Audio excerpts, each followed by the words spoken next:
했어요. 네? 다른 거. 아, 두 번째 거. 다른 거.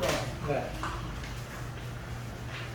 지금 우리가 이제 종말론을 이제 살펴보기 전에 성경의 흐름을 알아야 우리가 성경의 전체적인 맥락이 무엇인지를 알아야 종말론에 대한 이해를 우리가 좀 더 수월하게 이해할 수 있고 잘못된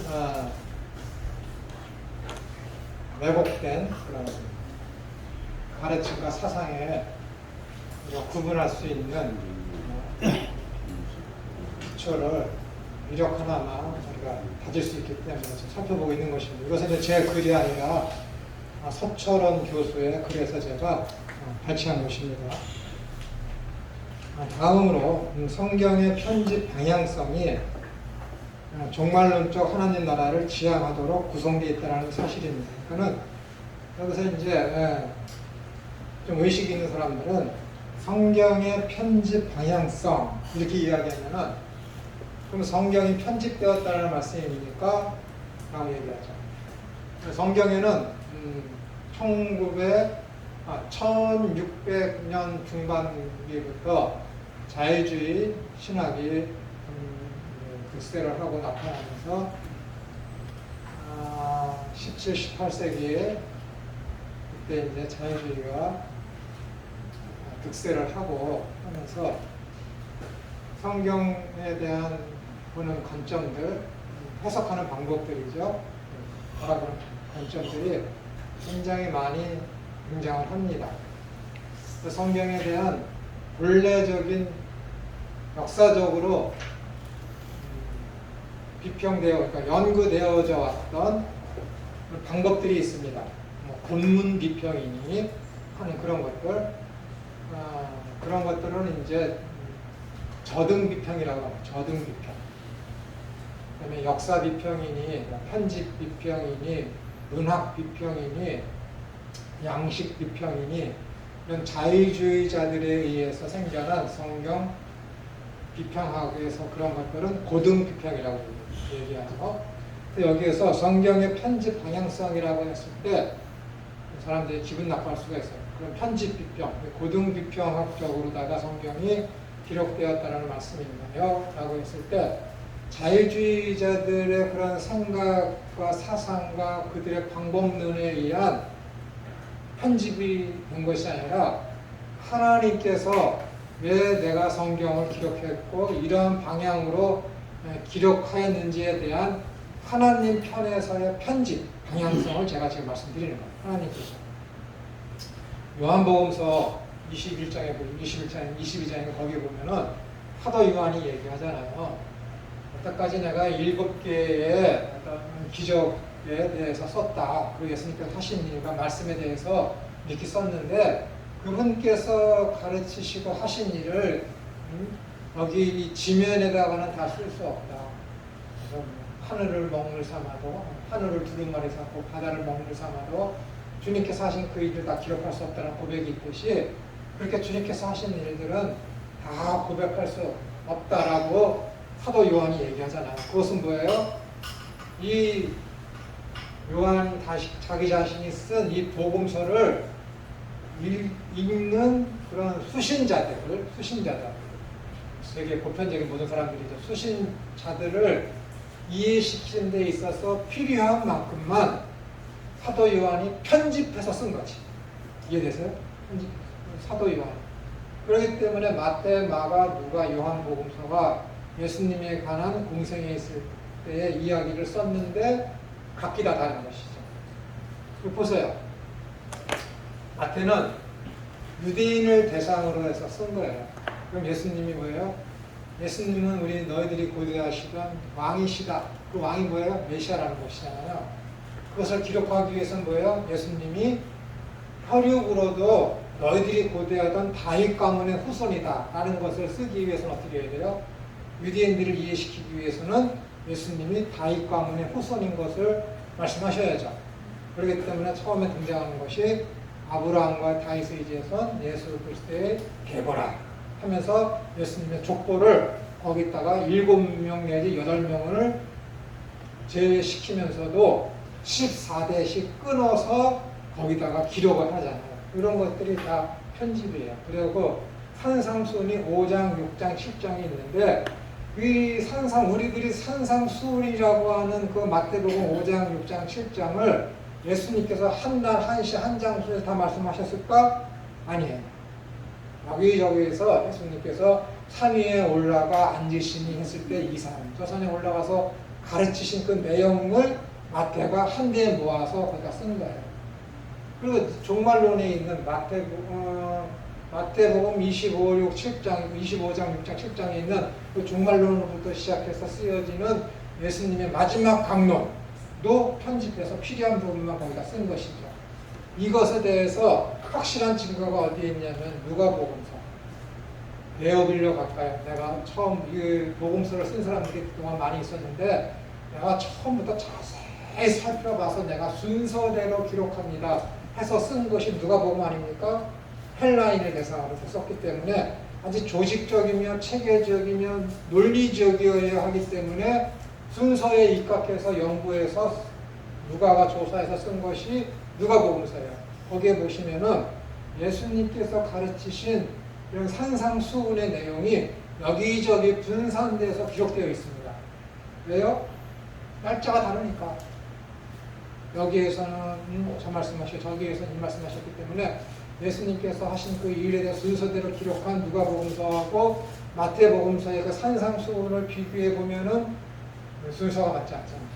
그렇기 때문에 마태, 마가, 누가, 요한이 자기 자신이 성령님의 계시에 의해서 영감을 받아서 그 수신자들이 가장 그 복음서를 읽고 이해하기 쉽도록 편집해서 기록한 거예요. 근데 어떻게 되는 거예요? 자유주의 신학자들의 편집이라는 말은 달라요. 거기 양식 비평이라는 것도 포함시켜서 예수님이 기적은 행치 아니 했는데 예수님께서 그리스도이시며 하나님의 아들이심을 믿게 하시기 위해서 기적들을 예수님께서 본래적으로 행치 않았는데 제자들이 대상들로 하여금 수신자들로 하여금 믿게 하기 위해서 나중에 예수님께서 행치 아니했던 그 기적들을 제자들이 거기다가 편집해서 넣었다. 이건 자유주의자들의 양식 비평이며 편집 비평이죠. 그러니까 안 되는 거예요. 그들은 자기들이 필요한 것만 믿어요. 그 필요 없고 당시들의 어떤 합리적이지 못하고 이성에 부합되지 아니하는 성경의 기록물들은 다 제어버리죠. 이성에 맞지 않는 것, 합리적이지 않은 것들은 다 불합리하다 해갖고 이것은 성경의 제자들이 나중에 예수님을 믿게 하기 위해서 하나님을 믿게 하기 위해서 그 기록자들이 나중에 짜 맞춰서 넣은 하나의 설화이다 라고 주장하는 것들이 자유주의자들이 주장하는 편집 비평이며 양식 비평이며 문학 비평이죠. 그래서 뭐예요? 신명기서나 뭐 이사야서 보면 이사야서 제1이사야서 제2이사야 들어보셨을 거예요. 그 다음에 뭐 여호와 문서, 제사장 문서, 그 다음에 엘로힘 문서 이렇게 다들 뭐 이거 말씀드리면 좀 그렇죠. 하여튼 이렇게 비평가들이 이렇게 구분을 해서 성경을 읽어서 난도질을 해놨죠. 이런 것들이 이제 자유주의 신학자들이 이야기하는 것이지. 여기서 지금 다음 성경의 편집 방향성이라고 하는 것은 하나님께서 모든 성경은 하나님의 감동으로 된 것인데 구원에 이르게 하는 지혜를 주시기 위해서 가장 인간들로 하여금 이해하기 쉽도록 하나님께서 기록자들을 영감시켰다라는 그 내용이 여기에 편집 방향성이라는 말씀입니다. 이해되셨죠? 자유주의 신학자들의 그런 편집 비평을 여기다 포함시킨 건 절대 아닙니다. 성경 66권의 처음 책인 구약의 창세기는 태초에 하나님이 천지를 창조하시니라고 선언합니다. 이는 처음 하늘과 처음 땅으로서 잘 들으셔야 돼요. 태초에 하나님이 천지를 창조하십니다.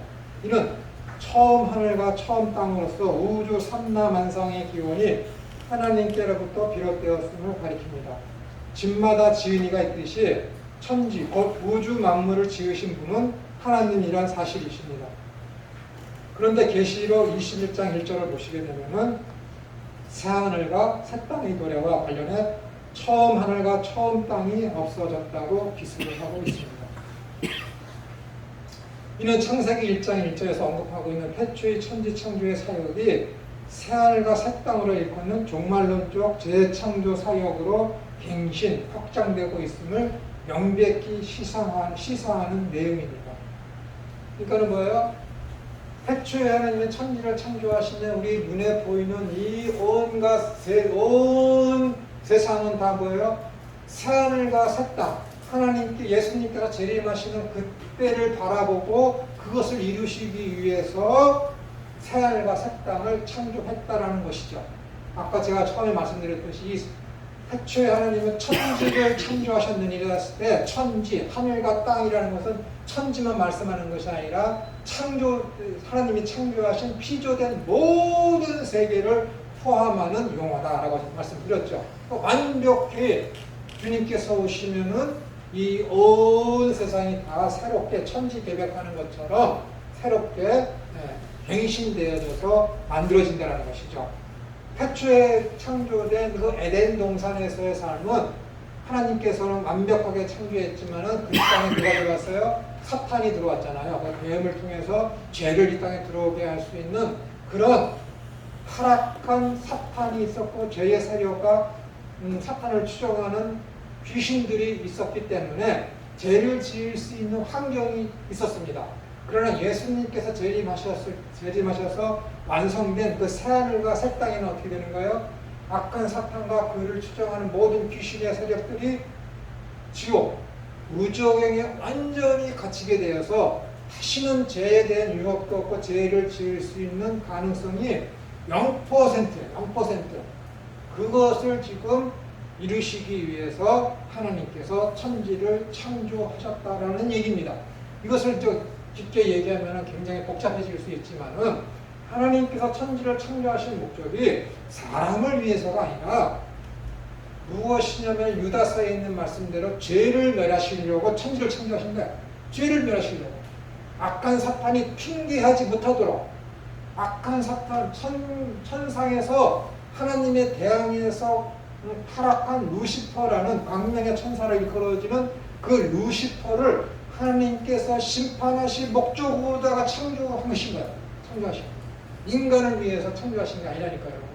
그 오류에 빠지시면 안 됩니다. 그러니까 하나님께 천지를 창조하신 목적은 죄를 심판하시기 위해서 천지를 창조하신 거예요. 그래서 요한 1서에도 보시면은 예수님께서 이 땅에 오신 목적이 뭐라고요? 죄를 없이 하시죠. 죄를 없이 하시죠. 우리가 편에서 봤을 때는 택하신 그 백성들을 위해서 오셨다라고 우리 인간 편에서 생각할 수 있겠지만은 하나님 편에서는 이 구속사적인 면을 통해서 봤을 때는 이 하나님의 나라를 완성시키시기 위해서 예수님이 우리 가운데 오신 것이고 하나님께서 죄를 심판하시기 위해서 멸하시기 위해서 아예 그 하늘나라에서조차도 다시는 악한 세력이 하나님 앞에 나와서 욥이 하나님을 잘 믿는 이유가 있지 않습니까? 그런 빌미도 여력도 틈도 두지 않기 위해서 다시는 사탄이 이 세상에 득세하지 못하도록 그를 심판하시기 위해서 하나님께서 천지를 창조하셨다라고 성경 곳곳에서 그렇게 이야기하고 있습니다. 특히 이사야서 45장에 보시면은 야 이스라엘 백성들아 내가 처음부터 너희에게 종말을 너희에게 알리지 아니하였느냐 라고 그렇게 말씀하고 있습니다. 여러분 사람들이 제가 말씀을 잘해드렸지만은 사람들이 어떤 집을 지을 때도 나도 사소한 1층 집을 지을 때도 반드시 필요한 게 뭐예요? 설계도잖아요. 설계도. 하나님께서 이 천지를 창조하심에 있어서 계획이 없으시겠습니까? 인간 편으로 봤을 때는 설계도가 없었겠습니까? 다 했었어요. 목표가 있었다고요. 이 천지를 창조하신 그 목표. 그래서 하나님께서 이사야서를 통해서 이스라엘 백성들에게 내가 처음부터 너희에게 종말을 이야기하지 않았느냐라고 계시하신 것입니다. 처음부터 종말을 내다보고 하나님께서 처음이 뭐예요? 태초라는 단어를 똑같아요. 레시트 똑같은 단어가 쓰인 게 처음 태초부터 내가 좀 더 이해하기 쉽게 여러분에게 말씀드리면은 태초부터 너희에게 종말을 내가 계시하지 않았느냐 그러니까 천지 창조의 근본 목적은 인간을 위해서가 아니라 악한 사탄을 멸하시기 위해서 그러하여 다시금 하나님에게 너 심판받는다라고 했을 때 거기에 대해서 핑계치 못하게 하시기 위해서 그의 극악무도한 죄성을 폭로시키기 위해서 하나님께서 천지를 창조하셨다라는 얘기예요. 거기에 대항해서 악한 사탄이 어떻게 해요? 자신의 운명을 알고 하나님의 능력을 알기 때문에 어떻게 한번 해볼까 해서 지속적으로 하나님께서 정하여 놓은 그 기간까지만 대항을 하고 있는 게 지금 현실이죠. 현실. 그 가운데 믿는 자들이 이 땅에 살고 있기 때문에 악한 사탄이 우는 사자처럼 믿는 자들도 유혹하기 위해서 최선을 다해서 지금 찾고 있는 것이죠. 찾고 있는 거예요. 근데 그렇기 때문에 그런 이유 때문에 정말로 믿는 자들이 이 땅에서 잘 먹고 잘 살고 믿음 때문에 은혜 때문에 상한 마음이 생기지 않거나 불쌍하고 이웃된 그 사람들의 아픔을 돌보지 못하고 그 사람들 때문에 내가 아파하지 않는다면 그건 심각한 거죠. 아주 심각한 겁니다. 아주 심각한.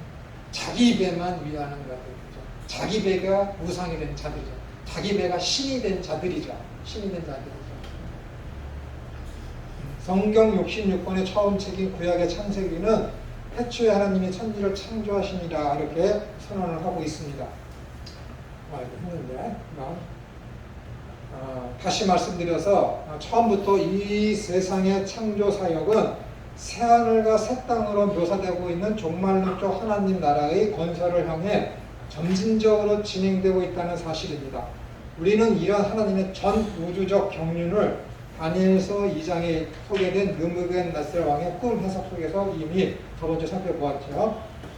의인도라고 신상에 대한 그 비유를 통해 꿈을 통해서 세 번째로 예수님의 공생의 사역의 중심 사상이 다름 아닌 하나님 나라에 집중이 됩니다. 곧 하나님 나라의 현재적 도래 사상 말씀입니다.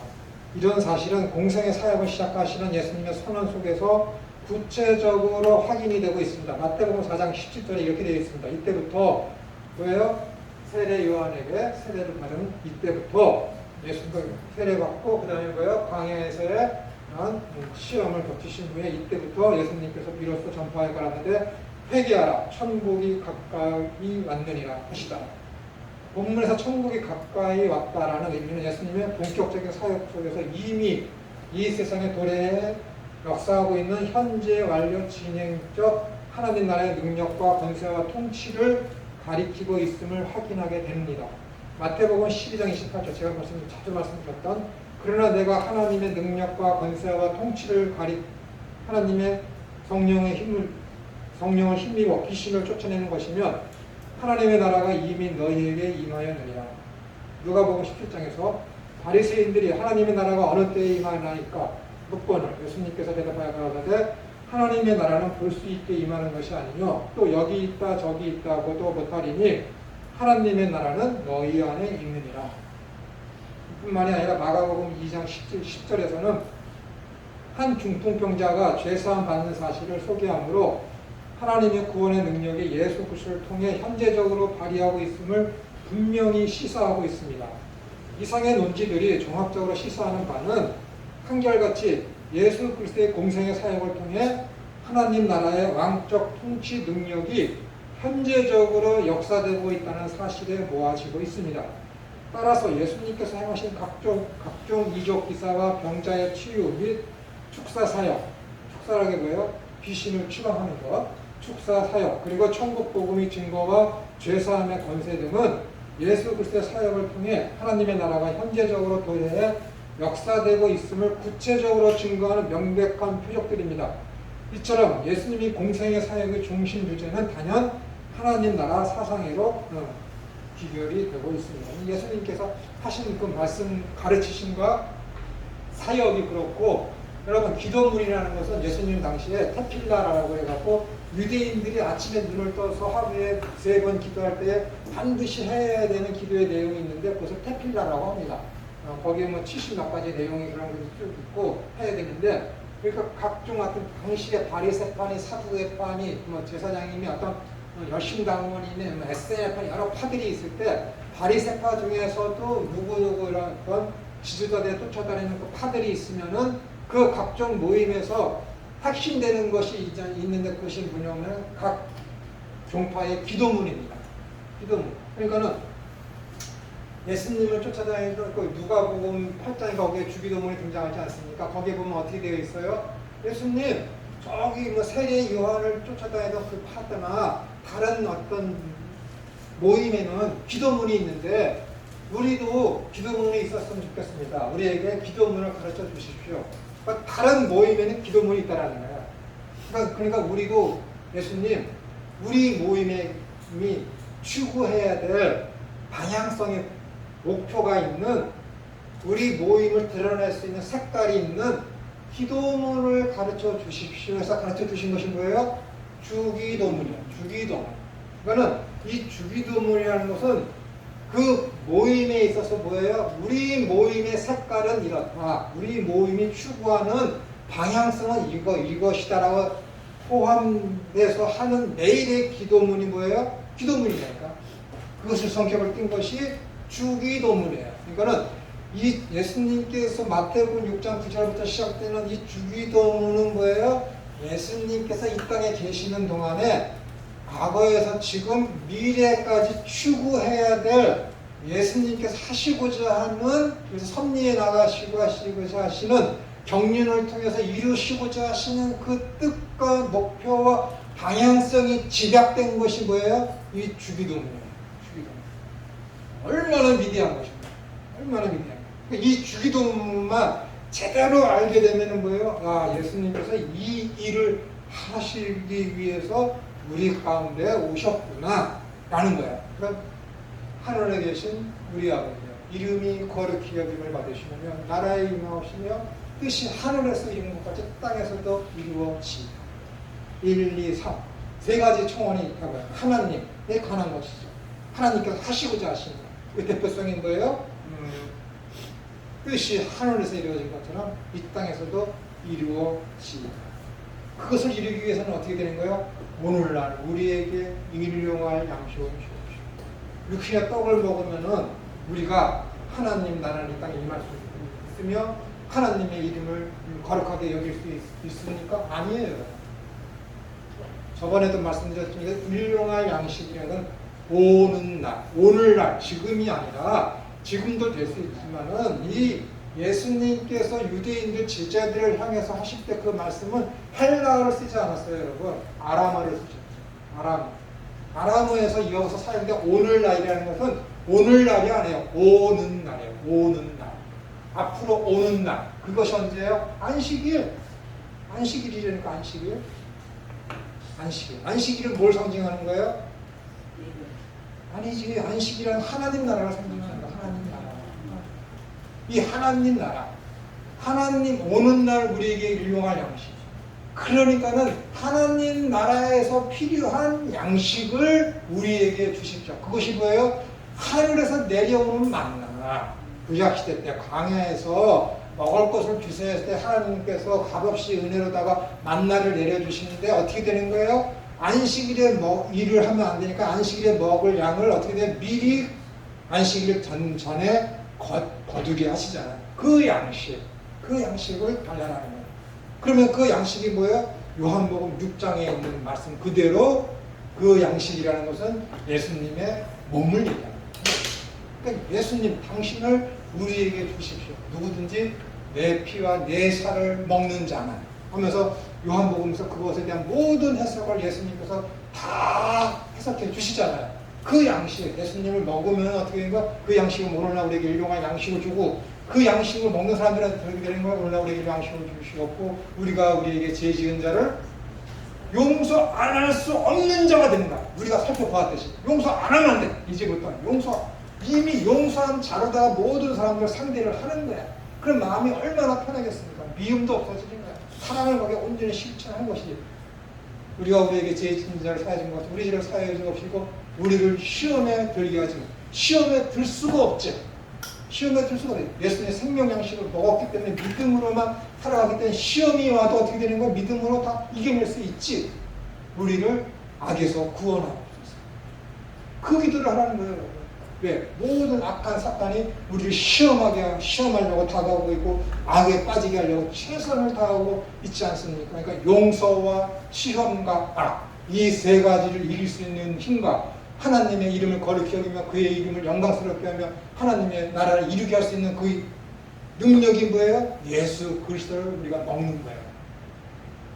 신기하지 않습니까? 이게 주기도문이라고요.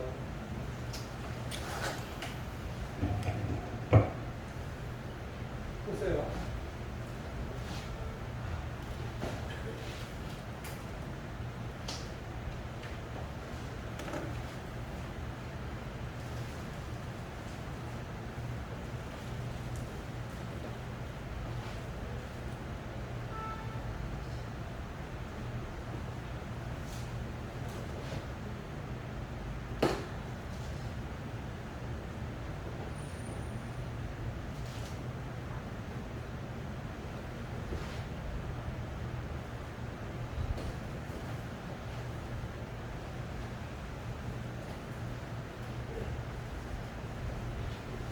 일, 2, 3, 4, 5, 6, 7 일곱 가지 청원이 있죠. 이걸 교차 대폭 꺼내야 돼요.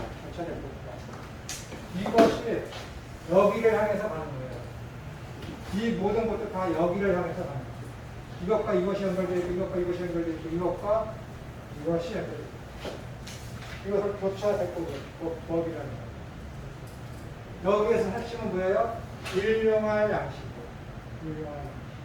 시편 1편도 그렇고 시편의 중요한 메시아에 대한 어떤 언약이 담겨있고 찬양이 담겨있는 중요 글들이 거의 다가 다 이 교차 대표법으로 쓰여져 있으며 예수님 당시에는 수사학이 굉장히 발달했어요. 수사학이 뭐예요? 글 쓰는 요령, 말하는 요령, 토론할 때 어떻게 하면 내 상대편을 내가 이길 수 있을까 하는 그러한 것들이 가장 발달했던 시기가 그 시대였습니다. 수사학이 굉장히 발달했죠. 그래서 사도 바울이 가말리알 문화에서 배웠을 때는 그가 가장 심도 있게 배운 것이 뭐예요? 학습 방법이 이 수사학이라고요. 수사학. 그러니까 당시에 유행했던 수사학을 공부해야 사도 바울 서신을 우리가 제대로 이해할 수가 있는 거예요. 그 당시에 수사학을 이해해야. 수사학에서 가장 중요한 건 나중에 시간이 말씀드리고 어쨌든 이렇게 돼야 돼요. 그런데 이 일용할 양식이 가장 중요한데 저번에 말씀드렸지만은 이것이 그냥 우리가 먹는 떡, 빵으로 이해하면 되겠습니까? 절대 안 됩니다. 이 상상수문에서 이 말씀을 하신 다음에 뭐예요? 너희는 무엇을 입을까? 무엇을 먹을까? 무엇을 마실까? 염려하지 마라. 이는 다 이방인이 구하는 것입니다. 라고 말씀하셨어요. 일용할 양식이 우리가 입고 먹고 살아가는 이 땅의 어떤 재화나 필요한 것들이라면은 예수님께서 그 마태복음 6장 그 12절 그 이하에서는 야 이러한 것 너희들 이 땅에서 필요한 그거 구하는 것들은 다 이방인이 구하는 것이다. 앞뒤가 맞습니까? 앞뒤가 안 맞지? 주기도문에서는 저 일용할 양식을 구하라고 하면서 그 15절 이하에서는 야 그런 일용할 양식 구하는 건 이방인들이나 구하는 거다. 라고 하면 스스로 당신께서 말씀하신 이 주기도문을 무용지물을 만드는 것이잖아요. 앞뒤가 안 맞잖아요. 너희는 먼저 그의 나라와 구하라. 그러면 이 모든 것을 너희에게 허락해 주시겠다. 그렇게 말씀하셨는데 그렇기 때문에 이것을 아람어로 읽지 않더라도 이 산상수훈의 흐름만 보더라도 아 이것은 우리가 필요한 이 땅에서 먹고 마시는 양식이 아니라는 것쯤은 문맥상 알 수 있겠지. 그러니까 어떻게 되는 거야? 이거 이상하다. 이거 원어로 한번 살펴봐야 되겠네. 그 아람어로 보는 거예요. 여기서 오늘날, 지금이 아니네. 오는 날이네. 오는 날을 위해서 우리에게 오는 날. 주님께서 다시 재림하시는 날. 하나님 나라를 극치에 이르게 하는 그 나라에 내가 들어가도록 주님 저에게 와 주십시오. 그 기도를 하요. 그게 기도예요. 하나님 저에게 필요한 모든 거 건강 할 수 있지? 할 수 있지. 왜 하라고 했어요? 내 배를 불리게 하기 위해서. 아니 내가 하나님 나라를 잘 숨기며 할 수 있도록 하나님 사랑을 참 즐거워할 수 있도록 그래서 시험에 빠지지 않고 악에 내가 빠지지 않도록 하나님이 저에게 능력을 주시고 건강을 주시고 필요한 걸 채워주십시오 라고 할 수 있지. 근데 출세를 위해서 순전히 나 자신을 슈퍼맨을 만들기 위해서 자기를 자랑하기 위해서 뽐내기 위해서 야 예수님 믿으면 나처럼 이렇게 잘 살 수 있어 이런 간증 이렇게 시시콜콜한 간증하기 위해서 자랑하기 위해서 그거 달라고 그러면은 그 기도를 누가 들어주겠어요? 하나님은 안 들으셔. 귀신이겠지. 이루어지지. 귀신 이루어진다니까. 그럼 이것이 하나님의 준 것이냐고 떵떵떵거리면서 살지. 나중에 가면 뭐예요? 안 믿는데 믿는 줄 아는 거야. 슬피우며 이래가니 있는 거야. 이 땅에서 잘 먹고 잘 살았어. 근데 그 나라에는 못 들어가. 그런 걸 보고 뭐라 그래요? 쌤통이라.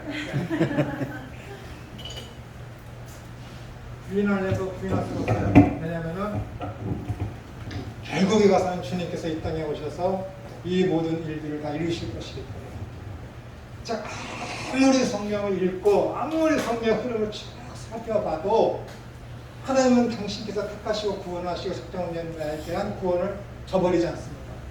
아무리 성경을 이렇게 읽어보고 해석을 하더라도 사도 바울이 구약을 바라보는 그 관점이 틀리질 않아요.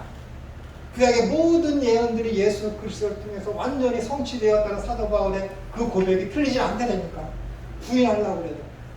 이건 내가 성경을 잘 보고 그런 것이 아니라 한 번 그 믿음을 하나님께서 주셨기 때문에 성경을 바라볼 수 있는 관점을 하나님이 여러 교수들을 통해서 그리고 내가 여러 책을 보고 살펴본 걸 통해서 하나님께서 인도해 주시기를 그 방향의 책만 읽게 하시고 그 방향의 교수들만 만나게 해주시고 해서 여기 있는 거예요. 얼마나 하나님이 위대하십니까? 얼마나. 세상에 온 동네 사람들이 아는 그 목사님 다 존경하는데 그 존경하는 목사를 잘못됐다라고 비판하는 아들이 어디 있습니까? 여기 있잖아요. 아버지 살아생전에 여러분 다른 형제들은 아버지하고 제게 두지 않습니다. 저 아버지하고 저 천호 저 새끼하고 둘이 아버지하고 맞붙어 싸울까봐 겁나서 옆에 못 오는 거야. 신앙 얘기하면은 끝까지 가는 거야. 끝까지. 우리 아버지는 항상 성령 말씀 성령 받아 맞지 성령. 근데 그걸 능력으로만 계속 보시고 아니라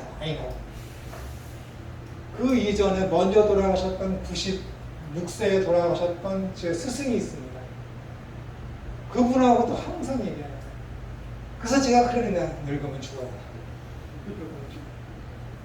사고가 늙은 사람, 사고가 구약에 머물러 있는 사람들은 안 돼. 그렇기 때문에 갈라디아서를 알아야 돼. 갈라디아서. 그렇기 때문에 요한복음을 알아야 돼.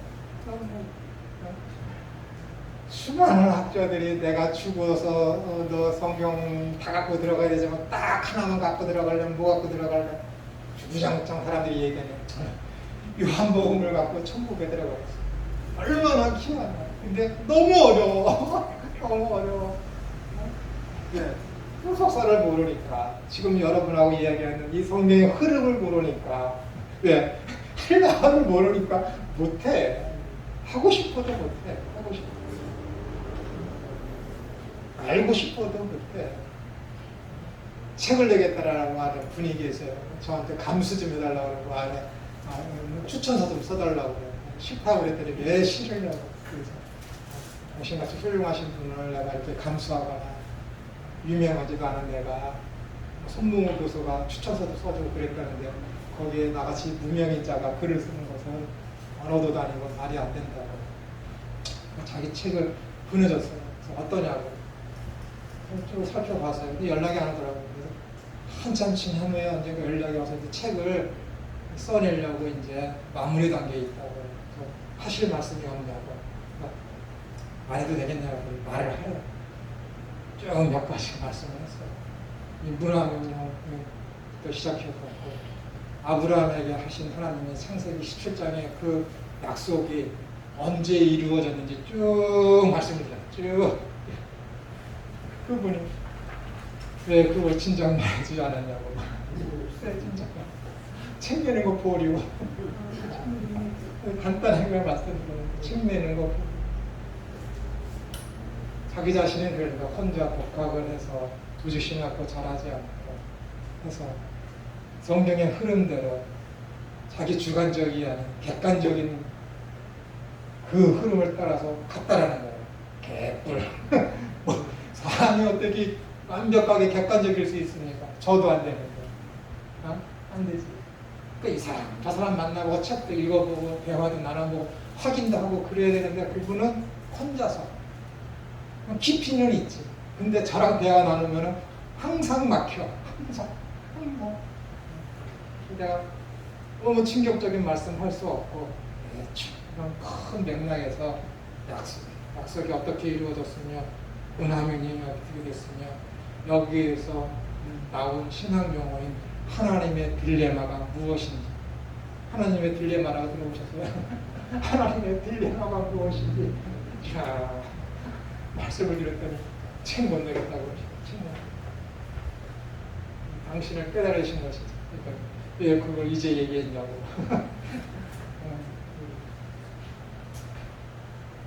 제대로 알아야죠. 훌륭하신 분이에요. 책 내고 싶은 욕망이 있지만 욕심도 있고 그것을 통해서 사람들한테 많이 복음을 증거하고 싶지만은 거의 말미에서 이렇게 어떤 자신의 어떤 그런 가르침이 약간 오류가 있다라는 거에서 그걸 아시고 그걸 이제 보류하겠다고 하는 게 마음이 참 예쁘지 않습니까? 78세인가 그러신 분이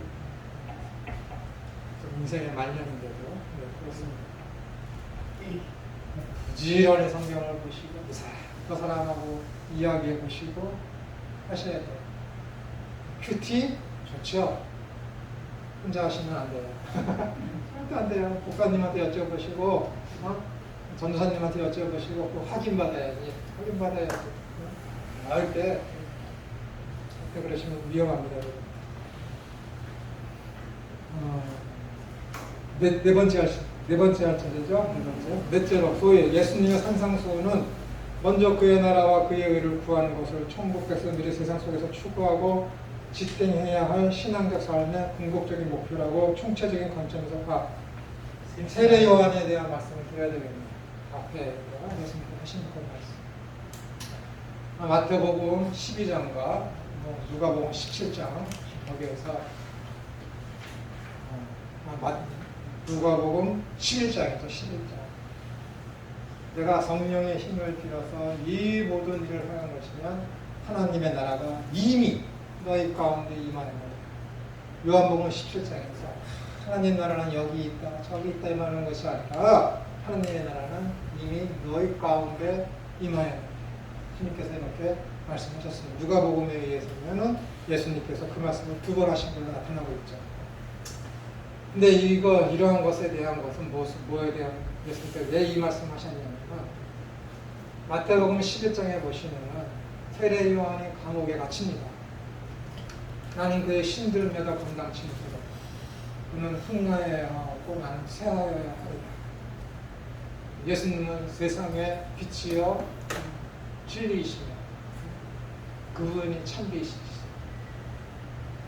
예수님에 대해서 최고로 높으신 분으로 믿고 인정하고 그분을 세상에 드러내어 소개시키고 당신은 세워야 할 것이고 주님은 흥하여야 한다고 한 그 세례 요한이 감옥에 가서 제자들을 예수님에게 보냅니다. 하는 말씀인 거예요. 당신 지금 뭐 하고 있는 거야? 내가 당신을 하나님의 아들 메시아로 소개했잖아. 근데 우리가 고대하는 그 하나님의 나라는 언제 오는 거야? 왜 하나님의 나라를 이 땅에 도래시키지 않아? 왜 이스라엘을 압제하는 로마를 쳐부숴서 이스라엘을 해방시키고 나를 왜 이 감옥에서 꺼내주지 않는 거야? 당신 정말 메시아 맞아? 아니면 우리가 다른 메시아를 구해야 돼? 메시아 사상은 있어요. 근데 감옥에 갇히고 자기가 평소에 꿈꿔왔고 계획했고 마음에 먹고 믿어왔던 그 하나님의 나라와 지금 예수님이 이 땅에서 하시는 그 일이 너무 갭이 크니까는 제자들을 통해서 당신 진짜 메시아 맞아? 라고 묻는 거야. 예수님을 그렇게 추앙하며 높였던 세례 요한조차도 예수님이 세례 요한에 대해서 뭐래요? 인류 역사상 여자에게서 난 자 중에서 세례 요한보다 큰 자가 없느니라. 그러나 하나님 나라에서 지극히 작은 자라도 세례 요한보다 크니라. 우리가 세례 요한보다 크대. 우리는 지금 하나님 나라가 임한 가운데 그 나라의 백성으로 살고 있기 때문에 얼마나 큰 은혜이며 복입니까? 세례 요한이 그런 질문을 해요. 그랬더니 예수님께서 창세기 이사야서 35장을 들어서 안진뱅이가 일어서고 소경이 눈을 뜨고 귀신이 추방된다 라고 얘기해요. 이 이야기를 세례 요한에게 가서 이야기하라. 그건 뭐예요? 하나님의 나라는 너 세례 요한이 갖고 있던 민속적이며 민족적이며 개인적인 그런 모양으로 하나님의 나라는 임하지 않는다. 그런 얘기예요. 이사야서 35장은 그 얘기를 하는 게 아니라 영적인 거라. 영적인 하나님의 나라. 하나님의 나라는 가시적인 것이 아니라 영적인 거고 하나님의 나라는 이 땅에 보이는 것이 여기 있다 저기 있다 눈에 보이는 것이 아니라 너희 속에 이루어진 나라. 11장. 근데 12장에 누가 찾아와요? 바리새인과 사두개인이 찾아옵니다. 야 예수야 네가 지금 온갖 이적과 기사를 다 하고 있지? 너 지금 그거 네 힘으로 하는 것이 아니라 바알세바 귀신의 우두머리에 그 힘을 들여서 네가 지금 그 일을 하고 있는 거잖아 라고 이야기합니다. 예수님께서 야 너희가 지금 내가 하고 있는 이 일을 믿지 않고 해방하는 것은 용서받을 수 있다. 그런데 성령님께서 하시고자 하는 그 일을 방해하면 너희는 내세에서도 이 땅에서도 너희는 용서받지 못해 라고 하면서 내가 성령의 힘을 빌어서 온갖 병을 고치고 귀신을 추방하는 것이며 하나님의 나라가 이미 너희 가운데 임하였다 라고 선포하는 하나님의 나라. 그러면 마태복음 9장부터 등장하는 게 뭐예요? 5, 6, 7장까지는 뭐예요? 야, 하나님의 나라는 이렇다. 하나님의 나라에 이러한 사람이 들어간다. 하나님의 나라의 백성은 이러한 삶을 산다. 하나님의 나라의 백성의 특성에 대해서 본질에 대해서 쭉 말씀드려요. 그러면서 갑자기 8장, 9장, 10장, 10장까지 등장하는 게 뭐예요? 귀신 추방하고 안진뱅이 세워주시고 소경을 눈을 뜨게 하시고 각종 병, 중풍병을 다 고쳐주시는 그런 기적을 행하십니다. 그런 것을 통해서 뭐라 그러는 거야? 이 모든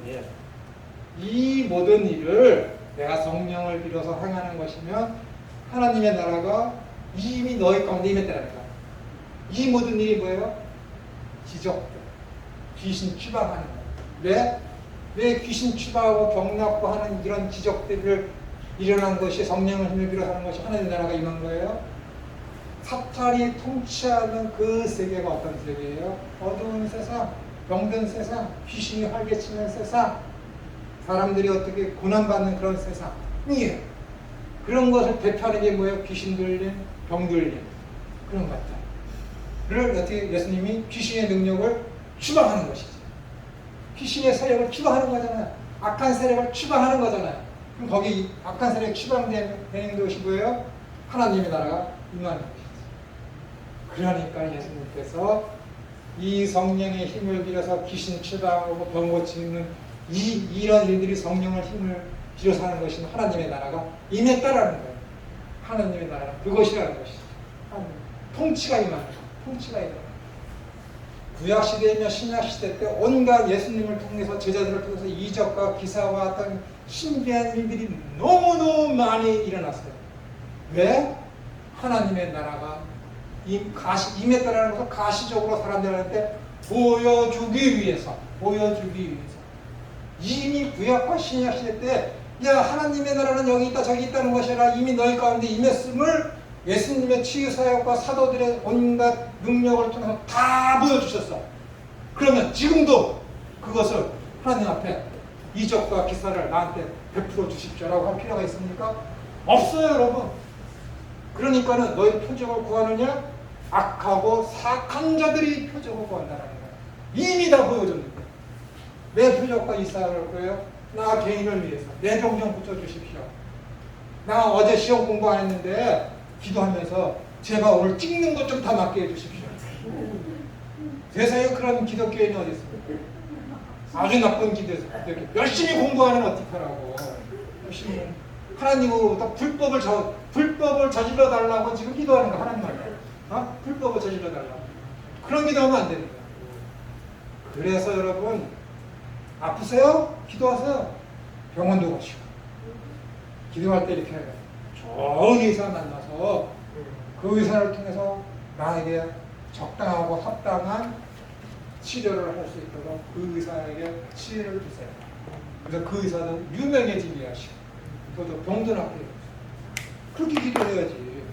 병 언제 아프려고 하나님 저 아픈데 치료해 주세요. 그러면은 이 병이 나면은 제가 이 헌금을 얼마 하겠습니다. 무슨 거래를 합니까? 기도가 그런 거 하나님 듣지 않습니다. 누가 듣는다고? 악한 귀신이 듣고 귀신이 치료된다니까. 뻥 아닙니다. 귀신이 치료된다니까요. 그러니까 사람들이 내가 이렇게 기도했더니 하나님이 들어주셨어. 귀신이 해주는 거예요. 그럼 사람들이 어떻게 되는 거예요? 저 사람 저렇게 기도했더니 부자 되고, 저 사람 저렇게 기도했더니 저렇게 생활하고 저렇게 봉사했더니 저 사람 모든 게 만사형통되고 건강해지고 병도 낫대. 그런 사람도 어떻게 해요? 다 그 길로 가는 것이지. 하나님은 여기 있는데 교회 아닌데 하나님은 여기 있는데 이리 가는 거야. 그러니까 예수님께서 사도 요한을 통해서 요한계시록 3장에 볼지어다 내가 문 밖에서 두드리더니 누구에게 내 음성을 듣고 문을 열면 교회에다가 대고 그런 얘기예요. 얼마나 슬픈 일입니까? 기도는 그렇게 하는 거 아니에요. 교회를 통해서 다시 드릴 말씀이 굉장히 많았는데 쉬었다가 또 50분에 하겠습니다.